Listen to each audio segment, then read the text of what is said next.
আসসালামু আলাইকুম বন্ধুরা, সপ্তম শ্রেণীর বন্ধুরা। তো আজ আমরা শিখব বৃত্তের ক্ষেত্রফল সম্বন্ধে। ঠিক আছে? তো বৃত্তের ক্ষেত্রফল বলতে কি বোঝায়, তো আমরা সেটা একটু চিন্তা করে দেখি। ঠিক আছে? অর্থাৎ বৃত্তের সংজ্ঞা আমি এর আগে তোমাদেরকে শিখিয়েছি যে বৃত্ত হচ্ছে কি এমন একটি বক্ররেখা যার কেন্দ্র থেকে সকল বিন্দুর দূরত্ব একই। অর্থাৎ মনে করো আমি এই যে একটা আবদ্ধ বক্ররেখা আঁকলাম, এই আবদ্ধ বক্ররেখাটা মনে করো এই কেন্দ্রটা থেকে সকল বিন্দুর দূরত্ব কিন্তু সেম। এই কারণে এই আবদ্ধ বক্ররেখাটাকে বলা হয় বৃত্ত। ঠিক আছে? এইটা আমরা শিখেছি। এর পাশাপাশি আমরা শিখেছি যে বৃত্তের পরিধি হচ্ছে গিয়ে আবদ্ধ বক্ররেখাটার দৈর্ঘ্য হচ্ছে গিয়ে পরিধি, এবং বৃত্তের কেন্দ্রকে আমি যেটাকে বলা হয় ব্যাস। এই জিনিসগুলো আমি আগের ক্লাসে শিখেছি। তো এখন আমি যেটা শেখাবো সেটা হচ্ছে গিয়ে বৃত্তের ক্ষেত্রফল নির্ণয়ের সূত্র। তো বৃত্তের ক্ষেত্রফল নির্ণয়ের সূত্র জানার আগে একটা বৃত্তের ক্ষেত্রফল কত কত উপায়ে নির্ণয় করা যায় আমার হয় সেটা একটু চিন্তা করে দেখি। ঠিক আছে? তো বৃত্তের ক্ষেত্রফল আমরা বিভিন্ন উপায়ে এস্টিমেট করতে পারি। ঠিক আছে? এর মধ্যে একটা উপায় হচ্ছে কি এরকম, যে বৃত্তটাকে আমরা অনেকগুলো ছোট ছোট ত্রিভুজে ভাগ করে দিলাম, অতঃপর প্রত্যেকটা ত্রিভুজের ক্ষেত্রফল নির্ণয় করে যোগ করলাম। এক্ষেত্রে আমরা বৃত্তের ক্ষেত্রফলের খুব কাছাকাছি একটা মান পাবো, কিন্তু এক্স্যাক্ট ভ্যালু কিন্তু আমরা পাবো না। ঠিক আছে? তো তাহলে বৃত্তের ক্ষেত্রফলের এক্স্যাক্ট ভ্যালু আমরা কীভাবে পেতে পারি? এক্ষেত্রে আমাদেরকে যে কাজটা করতে হবে সেটা হচ্ছে গিয়ে এই বৃত্তটাকে মনে করা একটা পিৎজা। ঠিক আছে? এই পিৎজাটাকে আমরা সমান অনেকগুলো অংশে এইভাবে কাটবো। ঠিক আছে?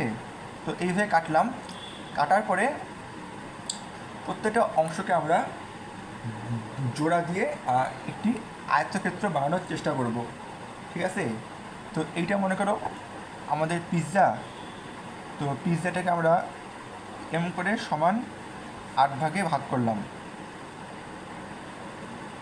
ঠিক আছে?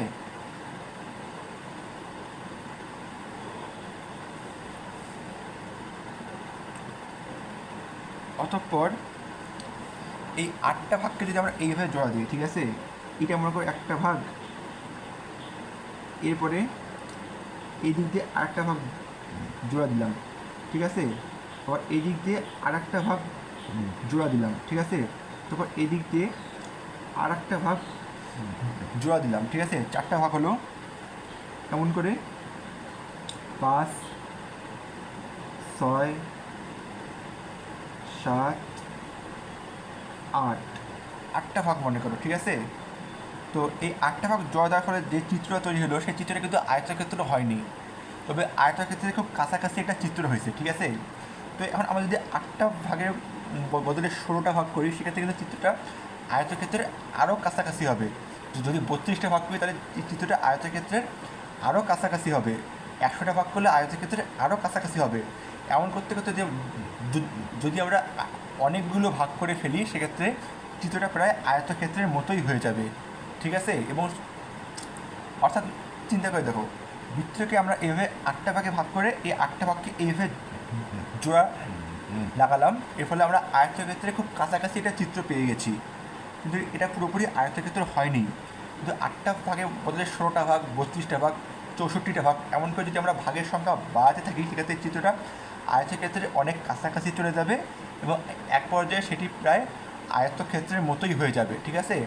এবং সেক্ষেত্রে সেই আয়তক্ষেত্রটির ক্ষেত্রফল এবং এই বৃত্তটার ক্ষেত্রফল কিন্তু একই হবে, তাই নয় কি? তাহলে এবার প্রশ্ন আসতে পারে যে সেই আয়তক্ষেত্রটার দৈর্ঘ্য কত, প্রস্থ কত? ঠিক আছে? তো সেই আয়তক্ষেত্রটার উচ্চতা হবে ত্রিভুজের ব্যাসার্ধের সমান। ঠিক আছে? ব্যাসার্ধ আর, এবং ভূমি কত হবে বলো তো? আয়তক্ষেত্রটার ভূমি হবে বৃত্তের পরিধির অর্ধেক। তোমাকে বলতে পারবে কী কারণে? অর্থাৎ দেখো, আয়তক্ষেত্রের এই অংশটা এই উপরের বাহুটার দৈর্ঘ্য এবং নিচের বাহুটার দৈর্ঘ্য, এই দুইটা দৈর্ঘ্য মিলেই কিন্তু বৃত্তের পরিধির মোট দৈর্ঘ্য। ঠিক আছে? সেক্ষেত্রে আমরা যদি আয়তক্ষেত্রে শুধুমাত্র নিচের বাহুটা নেই, সেক্ষেত্রে সেই নিচের বাহুটার দৈর্ঘ্য হবে পরিধির দৈর্ঘ্যের অর্ধেক। বুঝতে পারছো বন্ধুরা? এখন তাহলে প্রশ্ন আসতে পারে যে পরিধির দৈর্ঘ্যের অর্ধেক কত, সেটা নির্ণয় করার আগে আমাদেরকে নির্ণয় করতে হবে পরিধির দৈর্ঘ্য কত। ঠিক আছে, আমরা সবাই জানি যে পরিধি ভাগ ব্যাস ইকুয়াল টু পাই। এখন ব্যাস ইকুয়াল টু কত, আমরা যদি আর ইকুয়াল টু ব্যাসার্ধ ধরে নেই তাহলে ব্যাস ইকুয়াল টু ব্যাসার্ধের 2 গুণ, তারপরে 2r, তাহলে পরিধি বাই 2r ইকুয়াল টু পাই, তাহলে পরিধি ইকুয়াল টু 2πr। এখন এখানে এই বাহুটার নিচের বাহুটার দৈর্ঘ্য হবে পরিধির দৈর্ঘ্যের অর্ধেক, আর পরিধির দৈর্ঘ্য যদি হয় 2πr, তাহলে পরিধির দৈর্ঘ্যের অর্ধেক হবে πr। তাহলে একটা বাহুর দৈর্ঘ্য πr, আটটা বাহুর দৈর্ঘ্য হচ্ছে r, তাহলে আয়তক্ষেত্রটা ক্ষেত্রফল হবে πr গুণন r equal to πr square. বুঝতে পারছো বন্ধুরা? তাহলে আয়তক্ষেত্রটা ক্ষেত্রফল হচ্ছে গিয়ে πr স্কোয়ার, আর এই বৃত্তের ক্ষেত্রফল আয়তক্ষেত্রের ক্ষেত্রফলের সমান, তাহলে এই বৃত্তের ক্ষেত্রফল হচ্ছে গিয়ে πr স্কোয়ার। তার মানে বৃত্তের ক্ষেত্রফল নির্ণয়ের সূত্র হচ্ছে গিয়ে πr স্কোয়ার, যেখানে আর হচ্ছে গিয়ে বৃত্তটার ব্যাসার্ধ আর পাইয়ের মান হচ্ছে গিয়ে 3.1416। ঠিক আছে, এমন করে আমরা বৃত্তের ক্ষেত্রফল নির্ণয় করতে পারি। আসসালামু আলাইকুম। তো সামনের ভিডিওতে আমরা আলোচনা করব